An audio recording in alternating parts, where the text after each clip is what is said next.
Amaro y'Imana akomeze kubana namwe mwese bakunzi ba televiziyo Baho TV. Turafite abantu dushimira turiko turakorana umurimo w'Imana. Kuri mikoro turi kumwe na Jonathan umunyanyuzi mwiza.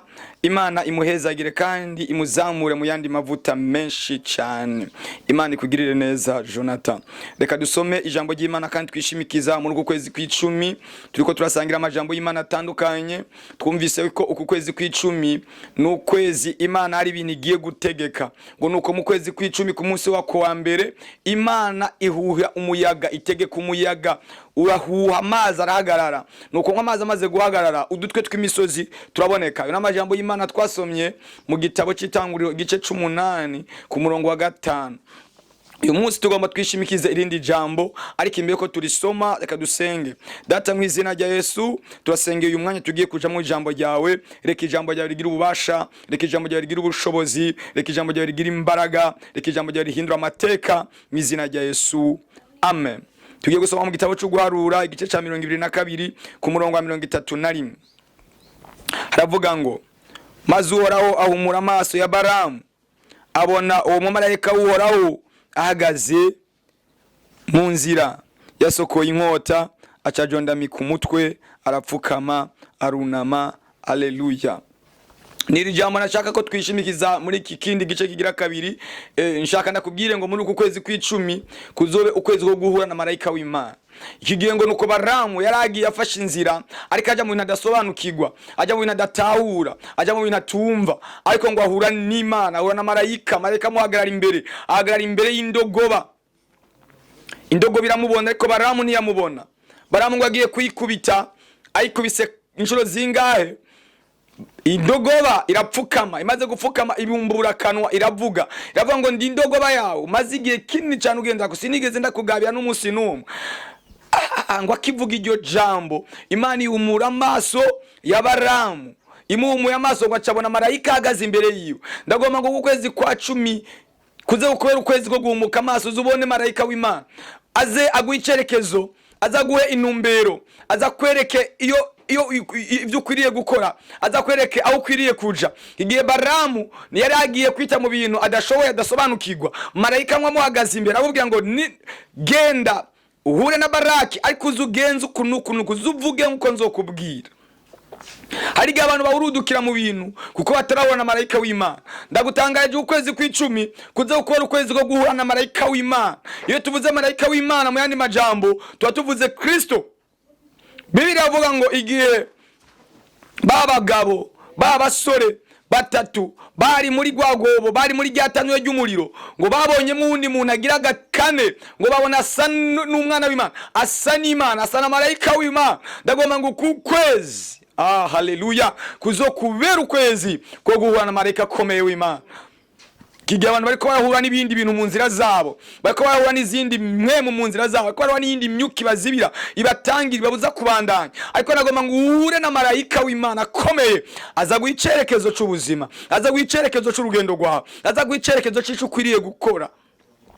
Haleluya. Amubwira ngo genda, ariko ico nzokubwira kuvuga kiba ari cyo uzovuga. Iyo umuntu yahuye na marayika w'Imana amubwira ico kuvuga, amubwira ico gukora, abantu barazazaniwe, abantu babuze ico bafata n'ico bareka, kubera ko nibarabona marayika w'Imana, nibararonka icerekezo, nibararonka intumbero, haleluya. Ndagomba ngo uzuhure na marayika akomeye w'Imana, uzuhure n'ukuboko gukomeye kw'Imana, uzuhure n'imbaraga z'Imana. Imana izikugirire neza. Marayika muze mujane mu rugendo ugiye gufata, mu byo ugiye gukora. Namwe ugiye gukora projet muri uku kwezi, projet yawe uzuyikora utumbereye mu nzira marayika w'Imana akweretse gukora.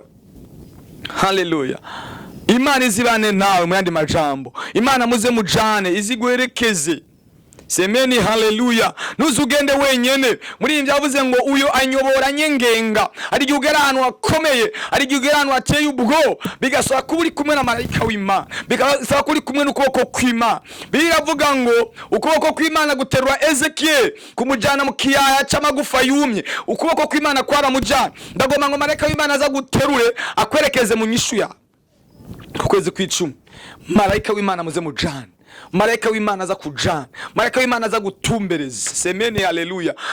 Azabane nawe, azabane nawe mu rugo rwawe, mu rushako rwawe, muri fiançaye yawe. Marayika w'Imana mubane, ntuzuhuruduke hari abantu bawuruduka, hari abantu bawudukira mu bintu bakavuga ibintu bidatumbereye, bagakora ibintu bidatumbereye bihuye n'ubwenge bwabo, bihuye na mind zabo. Ndagomba ngo Imana Data izibane nawe mu bikorwa byawe byose. Haleluya. Bibiliya Yesu yigeze kubwira abigishwa biwe ariko arabasezera ababwira ngo nuko nimugende muhindura amahanga, muhindura abantu bose kuba ivyaremwe bisha, ndi kumwe namwe kugeza ku mpera y'isi. Iyo umuntu atari kumwe n'Imana nta kintu na kimwe yogerako, ariko uri kumwe n'Imana ugera ku bintu bikomeye. Iyo dusomye Bibiliya abantu bose bagendanye na marayika w'Imana, abantu bagendanye n'Imana bakoze ibintu bidasanzwe, bakoze ibintu bikomeye, bakoze ibintu by'inashikirwa. Bibiliya tubwira ngo abantu bagendanye n'Imana, abantu babaye abahizi muri rugendo, ntibatinye intambwe, ntibatinye imisozi iri imbere yabo, ntibatinya no gupfa, kuko Imana Data, marayika w'Imana yari kumwe nabo. Nanye nagutangarije uyu ku kwezi Imana izi guha icerekezo cyo ukwiriye gukora.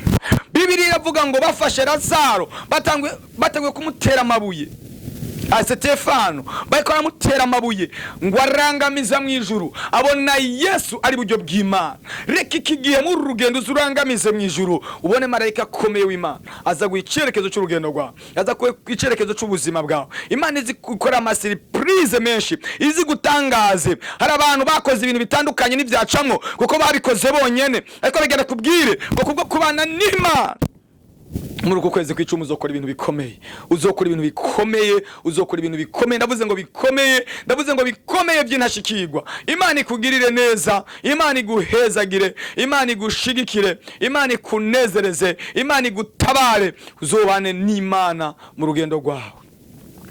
Imana amubwira ngo genda, ariko ico nzokubwira kuvuga kibazo bari cuvuga, ntuzuvuga ibintu wigeneye. Kigiye abanuzi baravuga ibintu bigeneye, abavugisha bakavuga ibintu bigeneye, ibintu bishaka kuryohera amatwi y'abantu, ibintu bishaka kunezereza abantu kugira ngo bikwegere ko benshi. Ariko igihe kirageze ngo tuvuge tuvugishijwe n'Imana, dukore dukoreshejwe n'Imana, dusenge dusengeshejwe n'Imana. Ntitugire amasengesho nk'abafarisayo, ntitugire amasengesho y'ubujyaji, ariko tugira amasengesho aduga tuyobowe n'ijwi ry'Imana. Imana ikugirire neza. Niri jambo mwene data, Imana hari kigiye gukora, Imana hari kigiye guhindura, Imana hari ubutabazi igiye kukuzanira, Imana ni igiye kukuzanira. We wizeye ukabwiye kuba mu muyoboro wa mpwemu yera.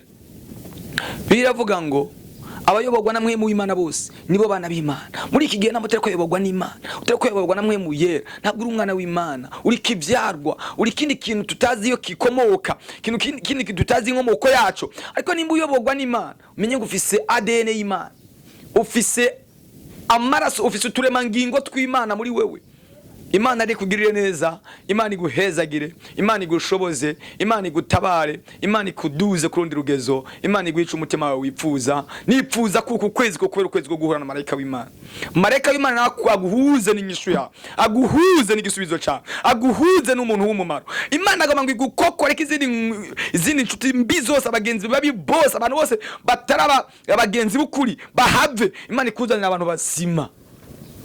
Kigihe nigihe cy'ubujyajya, kinigiye abantu akubwira ko agukunda mugabo ari njyajya, atagukunda, warengana akakuvuga nabi, warengana akakuvuga kutariko. Ariko nagomba ku kwezi Imana nzi kugirire neza, Imana nzi gutabare, Imana nzi guhindura amateka. Reka dusenga Imana, reka dusabe Data agira icyo akoze ku buzima bwawe, agira icyo akoze mu ngingo zawe zose, ahindura amateka. Imana ikugirire neza. Data ndasengeye uyu muntu yarari mu bintu atabona yaja niyava, yarakeneye marayika. Reka marayika we wivange mu bintu vyiwe, reka marayika we wivange mu rugendo rwiwe, umugirire neza, umuhezagira, umushoboze. Nimba ari byari byananiranye ucubibera igisubizo mu izina rya Yesu, amen.